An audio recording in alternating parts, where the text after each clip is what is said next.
et le problème qu'il pose se formule dès son titre, la présence.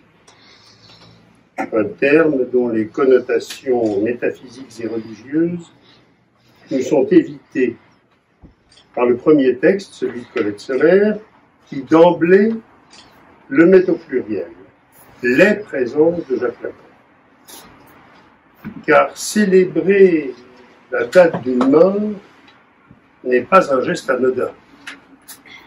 Lacan, qui parle de la présence réelle, dogme chrétien de l'Eucharistie, pour ce qu'il en est du phallus, nous dit bien ce dont il s'agit. Risque de momification de l'absent, de l'absence. Je trouve que le parti pris fragmentaire, pluriel, de cet ouvrage s'en écarte efficacement. Et surtout, dans cet esprit, je relève dans le texte de Colette Solaire l'idée d'une source vive, c'est son expression, qui serait celle non d'un corpus doctrinal, mais d'un dire, comme ça a déjà été relevé tout à l'heure. Reste que la subversion freudienne, relancée, revivifiée, réécrite par Lacan, a donné corps à des avancées qui, depuis toutes ces années, sont à l'étude, comme cela se lit dans les pages très élaborées de ce livre. Cet enseignement a été porté, on nous le rappelle, par l'exigence d'une rationalité intransigeante à la hauteur des enjeux de la philosophie des Lumières. Mais au XXe siècle, cela devait mener à une critique du discours de la science, qui, couplé à celui du capitalisme, envahissant, a produit une idéologie de la suppression du sujet, comme l'a dit dans la radiophonie, et un affolement consumériste du service des biens. Lacan, nouveau Socrate, somme le maître de sortir de la doxa et de produire une épistémie. Au fronton de son combat est d'abord le désir. Ceux qui l'ont trahi ne supportent pas cela. On lui aurait à la rigueur accordé la structure et le symbolique, mais le désir faisait pousser les hauts cris à la planche et à ses copains. Tandis que Green feignait de regretter un Lacan hegelien qui n'avait jamais été. Excommunié, sous ces divers prétextes, Lacan réaffirme en 64 le cogito freudien, c'est desidero, je désire. Alors, prenons ici un exemple de sa célérité de pensée.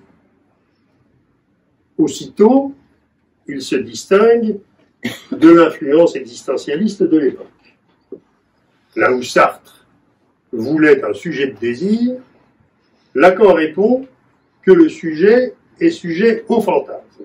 Tout ça dans sa réponse aux étudiants en philosophie, dans les écrits très opposés.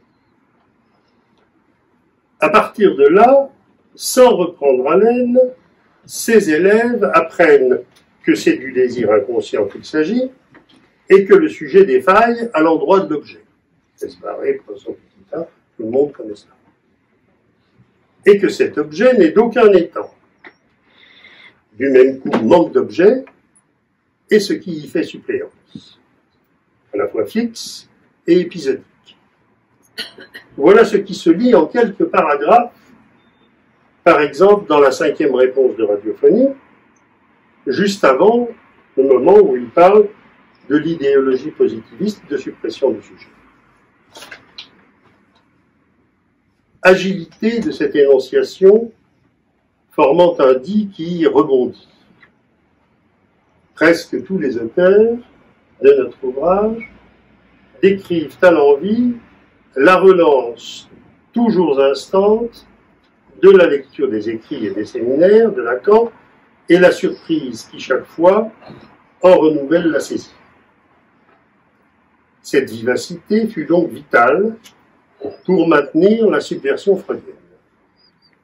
Elle se marque par le ciblage voulu des points vifs de la psychanalyse.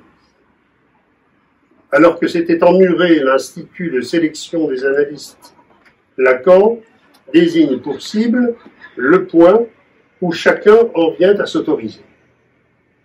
S'autoriser de son acte et de lui autoriser l'analyste.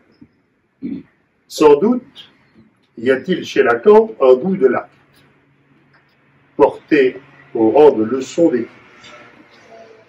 Mark Strauss rappelle l'éloge des Anglais, seuls à lutter contre la barbarie, dans la dépression issue de la déception causée par la Première Guerre mondiale, comme disait Freud, et ses effets de déclin de la figure paternelle.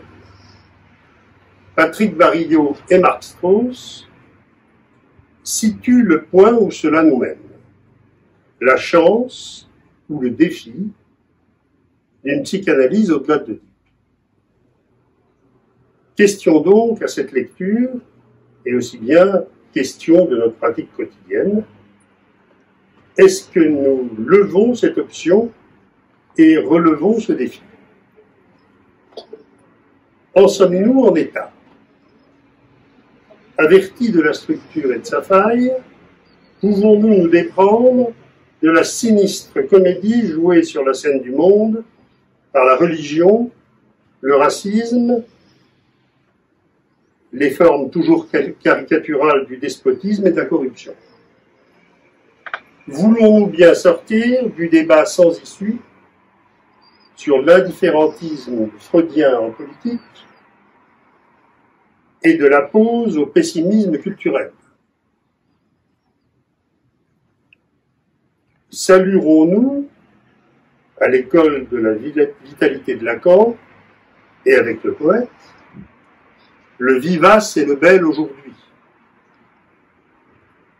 Je tiens que cet ouvrage pourrait nous inciter à soutenir la subversion menée par Lacan depuis Freud, tout particulièrement avec la floraison théorique des 10 dernières années de sa leçon pour une invention continuée de l'inconscient, parcourue d'intensités inouïes,